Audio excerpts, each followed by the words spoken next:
There's a specific quiet moment that arrives inside a narcissist's mind, one he'll never describe to anyone, one he might not even fully admit to himself. The exact instant he understands, with total certainty, that this time you're actually gone. Not gone the way you've been gone before, during the previous ruptures, the previous silences, the previous times he assumed, with total confidence, that his usual tools would eventually bring you back into range. This is different. This is the moment the data finally, undeniably overrides the assumption, the moment his entire internal model of you, built over years of studying exactly how far he could push before you'd inevitably return, simply stops predicting anything useful at all. Today, we're going to walk through exactly how a narcissist arrives at this specific realization. Not the performed panic, not the manufactured crisis designed to provoke a reaction, but the genuine internal moment of understanding that he has lost you permanently. And by the end of this, you're going to understand something that reframes every strange, seemingly disconnected piece of behavior you might witness from him during exactly this period, whether you're watching it unfold right now or trying to make sense of it after the fact. Let's start with something crucial to understand about how a narcissist actually processes the concept of permanent loss, because it's fundamentally different from how most people process this same experience. For someone with a healthy attachment style, recognizing that a relationship has genuinely ended usually involves a relatively straightforward, if painful, process: grief, acceptance, eventual integration of the loss into a coherent understanding of what happened and why. This process, however difficult, follows a recognizable emotional logic, one built on genuine capacity for self-reflection and genuine tolerance for uncomfortable truths about one's own role in what went wrong. A narcissist doesn't have easy access to this same process, for reasons we've discussed extensively throughout previous conversations. His psychological structure isn't built to process personal loss through honest self-reflection, because honest self-reflection threatens the fragile, carefully maintained self-image his entire personality depends on protecting. This means the realization that he's lost you forever doesn't usually arrive through the kind of clear, linear emotional processing a healthier person might experience. It arrives instead through a slow, often resisted accumulation of evidence. Evidence his psychological defenses fight against accepting for as long as possible, until the weight of that evidence finally becomes impossible to deny any further. Here's the first piece of evidence that typically starts this process, and it's usually the one he can dismiss most easily at first: the failure of his opening tactics. Remember the pattern we've discussed throughout multiple previous conversations: the proximity testing, the casual contact, the low-stakes messages designed to check whether the door remains open without requiring him to risk genuine vulnerability by testing it directly. When these opening moves produce nothing, no response, no visible reaction, no confirmation that he still occupies space in your world, his first instinct isn't genuine realization, it's recalibration. He assumes his approach was simply miscalibrated, tries a different angle, waits for a different moment, convinced that the right combination of timing and tactic will eventually produce the response his historical experience has always taught him to expect. This is why the earliest phase of losing you forever doesn't actually feel, to him, like loss at all. It feels like a puzzle requiring a slightly different solution, a problem his confidence in his own competence assures him he'll eventually solve. The same way he's always solved this exact problem before, with you specifically, and with other people throughout his life more generally. The second piece of evidence arrives when escalated tactics also fail to produce results. This is where we start to see the vulnerability, the manufactured crises, the increasingly elaborate attempts to provoke some kind of reaction we discussed extensively in our conversation about what narcissists fear during no contact. When these escalated efforts also fail, something starts to shift in how he interprets what's happening, though this shift still doesn't yet constitute the full realization we're building toward today. At this stage, he typically moves from assuming the problem is tactical, the wrong approach, the wrong timing, toward assuming the problem is temporal. He starts telling himself a story about timing rather than a story about permanence. She just needs more time. She's still processing. She'll come around eventually, once enough distance has passed for her anger or hurt to fade. This story allows him to maintain his fundamental assumption that eventual return remains inevitable, simply requiring more patience than he initially expected to need. This is precisely why the middle period of losing you forever often looks, from the outside, deceptively similar to genuine patience or genuine respect for your space. He might actually stop reaching out for a period, not because he's accepted permanent loss, but because he's convinced himself that strategic patience represents the smarter play, the more sophisticated approach that will eventually produce better results than his earlier, more obvious attempts at contact. But here's where something genuinely significant begins to happen, something that finally starts moving him toward the real realization this entire conversation is building toward. As this self-imposed patience extends longer than his internal model predicted it would need to, a specific kind of anxiety begins to intensify, one that goes beyond simple frustration at delayed gratification into something closer to genuine existential unease.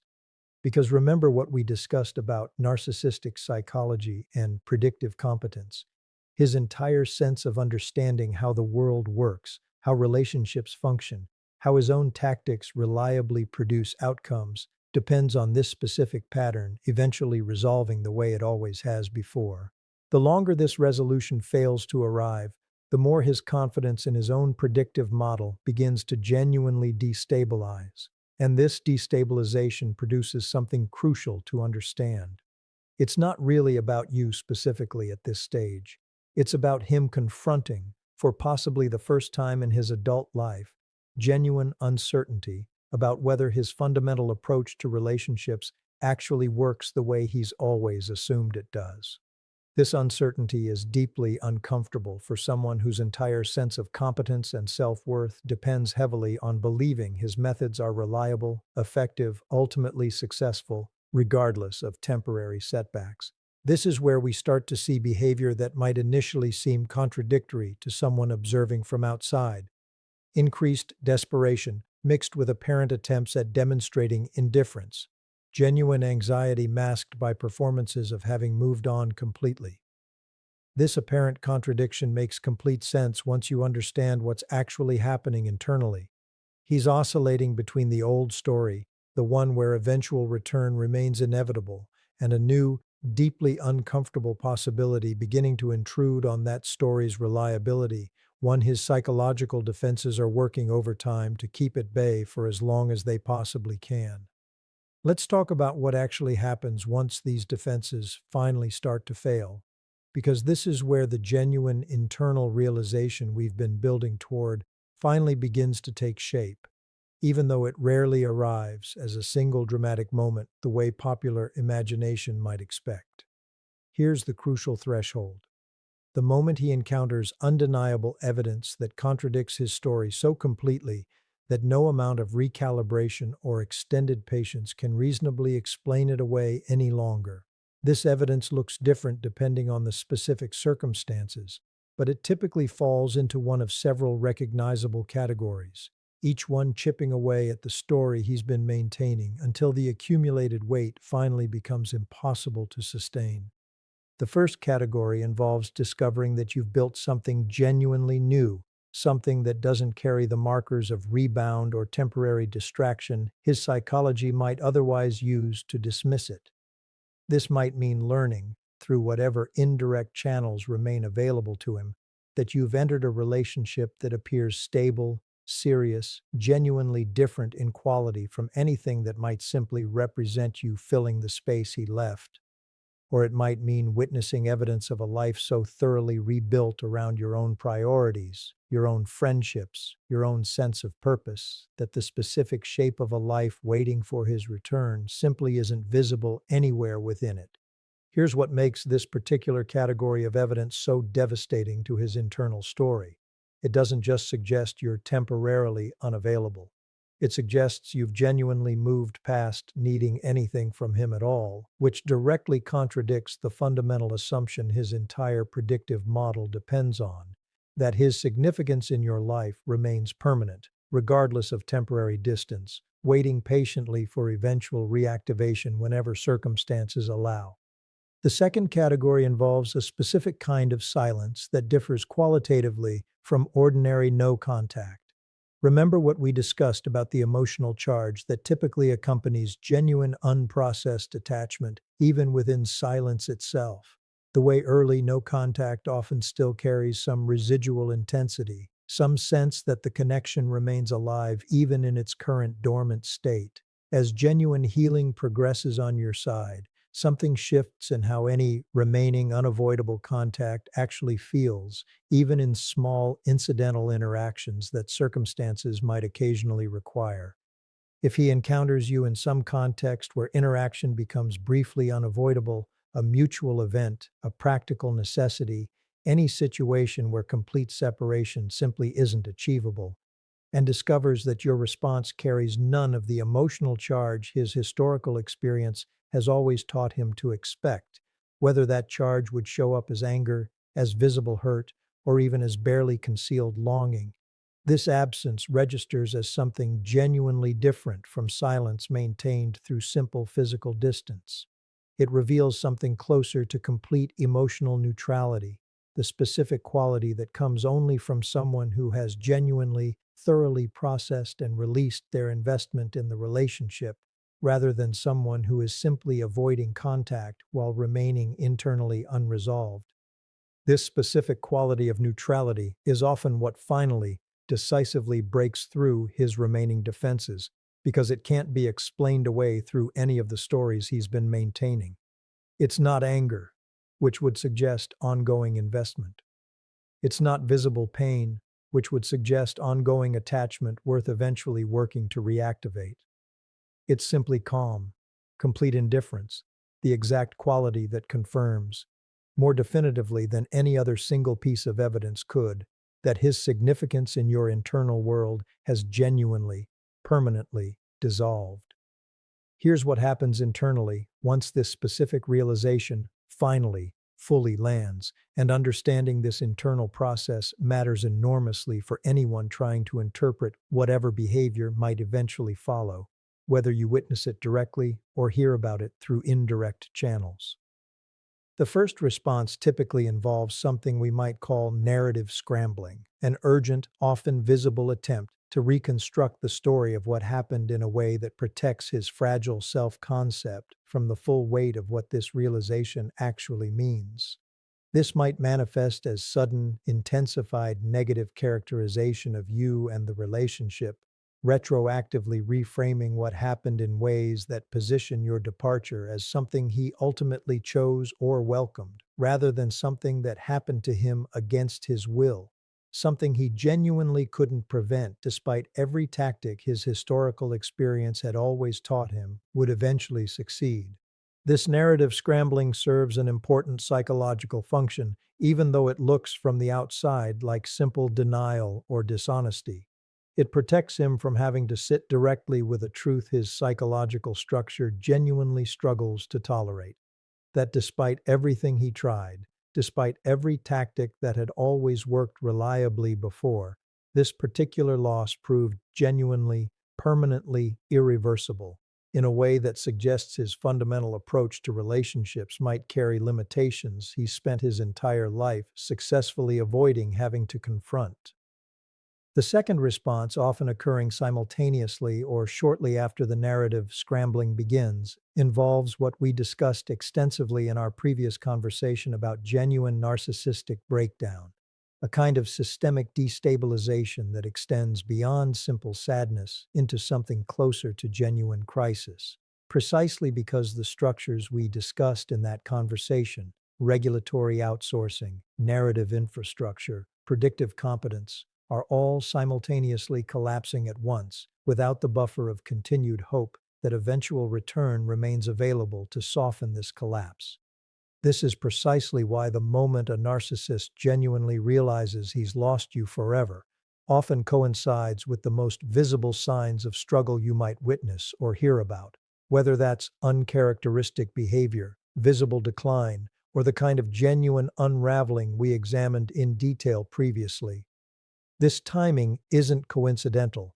It reflects the specific psychological mechanism we've traced throughout this entire conversation. The moment undeniable evidence finally overrides his sustained denial, the various supporting structures that denial had been protecting all collapse, essentially simultaneously, producing a crisis considerably more intense than what would occur if he'd been able to process this loss gradually, the way healthier psychological architecture might allow. Because here's what matters more than the mechanics of how he eventually arrives at this realization. Whether he ever reaches it at all was never actually something your healing needed to depend on.